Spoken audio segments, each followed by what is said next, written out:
Hello, travelers, and welcome to the Horror Green Book, the channel that takes you from coast to coast and con to con. I am your travel guide, Brendan, and we are back with another horror review here in the Scary Sanctuary. Just last night, I was scrolling through Shudder and I came across a film called Grafted. And once upon taking a view of the trailer, which I don't recommend you do, it's a lot of spoilers there, I decided that I was going to check it out. And needless to say, I'm glad that I'm able to bring to you a review of a film that I pretty much enjoyed for the most part. This film is about a young girl named Wei that has a hereditary skin disorder that her father also shares, something he tries to find the cure of through science, but it goes horribly wrong. Growing up being called a monster by other people because of her appearance, she is going to college in hopes of becoming a scientist like her father. We get a lot of messages about how we as a society are peddled these ads in regards to makeup, weight loss products, plastic surgery, and etc.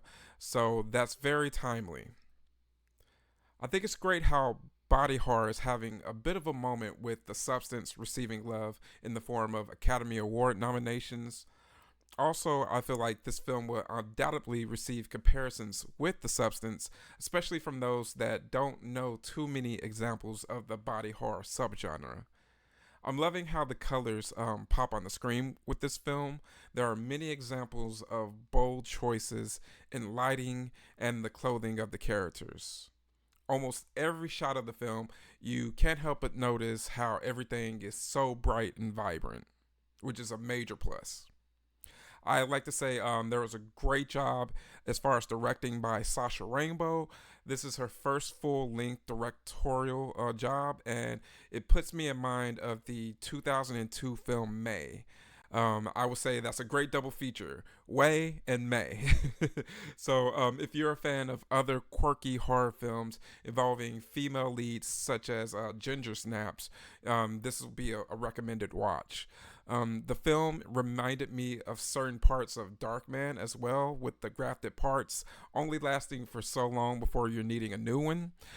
So it makes it very hilarious when the inevitable deterioration of the face in front of someone else happens and they have to kind of get out of there in a hurry. In regards to subject matter, there is subject matter about how families can be cross cultural, with Wei's cousin Angela not being able to speak Chinese, but being more so ingratiated within New England society. Her cousin Angela is the stereotypical hot one in the family. A lot of the quote unquote mean girls moments in the film come as a result of her and her friends. You get the sense that a lot of Angela's aggression comes from not wanting to be seen as Chinese or foreign to her peers based on a lot of the statements that she makes to Wei. Side note, Bickle the Chihuahua might be the unintentional star of the film. I gotta love a great pet actor or an animal actor, and the dog, the Chihuahua that plays Bickle, absolutely fantastic. Major plus right there. Um, and to continue the story, not everyone is mean to Wei though. On the way to school, Wei meets John, who's a homeless man that has a facial disfigurement. So he's one of the few that's nice to her, and they're able to relate to each other that way. Also, one of her cousin's friends takes a bit of a liking to Wei, but due to peer pressure of wanting to fit in with her peer group, she doesn't get too close to her, or at least around her friends. In private, she's definitely more gracious with Wei. Wei becomes a teacher's assistant to a less than ethical doctor. The doctor is having a bit of a problem with getting his research funded, so he obviously sees the potential in Wei's father's research and wants to benefit from it himself. The special effects, very, very good special effects, which is something that is a must for a decent body horror flick. There are certain scenes that will make your stomach turn for sure, which is a positive. very, very good thing. The effects go along well with the sound design, which gives you all the squishy and squibby type sounds that, in combination with what's going on screen, gives that total uncomfortable feeling. And at 1 hour and 35 minutes, it moves at a nice pace. I gladly welcome that in this day of age of directors being needlessly pretentious with extra long shots for absolutely no reason. So things really get rolling in the second act and they don't slow down. They just keep going on until the conclusion. All right, now to get a little bit deeper into the spoilers, some of my favorite moments. Once Wei accidentally kills Angela and takes on her identity, the Freaky Friday type scenarios start, and Wei has to assume her identity all while her cousin's body is rotting in the next room.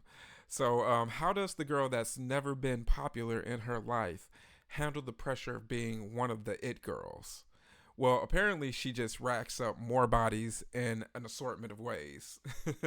So it's really enjoyable when Wei decides that she's going to give in to her anger with those that want to get over on her.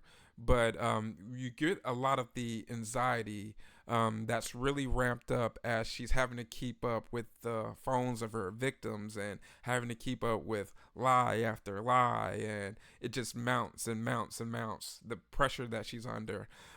You really feel that the walls are closing in on Wei, and you're left wondering how she'll either get caught or maneuver away to get out of this particularly crazy situation.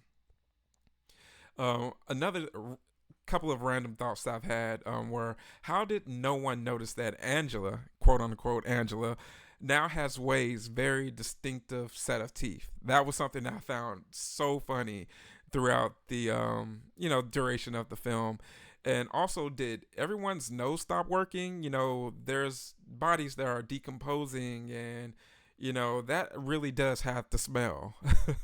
And also, other cool thoughts were when the most popular girl Eve is stalked and killed. There's a shot that reminds me of the Japanese horror film Audition. While it may not be a direct inspiration, I couldn't help but to think of it. Wei takes her identity because she's the way to the doctor, and she wants to get to the doctor because he's shown that he is incredibly scummy and very scheming from the moment that he's on screen. Not only is he sleeping with Eve, but he's taken Wei's father's research in an attempt to relive past academic glory for himself. Um, as the movie goes along, what empathy that you have for Wei is wiped away when she kills her cousin's friend, Jasmine, the one that was really nice to her. You kind of know that she's reached the point of no return, and she's very likable from the beginning, but that slow turn to darkness is something that you just know that she's just in it for the long run after that. And the film gets really the substancy once she runs into homeless John looking for help. I just really wish that that part could have been done with more practical effects for the melding together, but I understand how expensive that can be for a small budget independent film. So regardless, that ending shot looked pretty cool. I'll take what I can get in regards to that. Overall, I'll say that I liked Grafted and would watch it again. I'll be happy to be on the lookout for future projects from Sasha Rainbow, and maybe she'll do more horror. She has a style that's suited for it, travelers.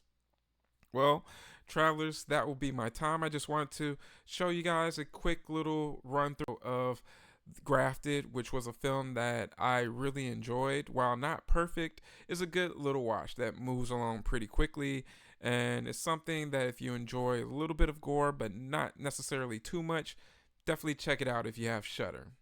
Well, guys, I am your travel guide, Brendan, again from the Horror Green Book. Give you another film review. Be on the lookout for more of them coming on the channel. I'm getting more and more comfortable doing the film reviews. I will get better as time goes along, travelers. So be gracious with me. I will work on it. I'm learning more tips and tricks. But travelers, I am your travel guide, Brendan. If you enjoyed this review and you want more, go ahead and give me one of those Ash Williams severed hands. You know how we get the channel out to the algorithm to more horror fans that may enjoy this content. Give me a comment in regards to your thoughts on Grafted. Did you think that it reminded you a lot of The Substance or other horror films such as May that I mentioned, or maybe Reanimator? I heard someone mentioned in a review that it reminded them of Reanimator meets Mean Girls. And lastly, if you want to stick around for more film reviews, more horror convention walkthroughs, more filming location videos, make sure to hit that subscribe button and make sure that the notification bell is set to on so that you are notified whenever a special video drops. Well, travelers, again, I am your travel guide, Brendan, with the Horror Green Book, signing off, letting you know that it is scary in those streets. So let me know that you made it home safely.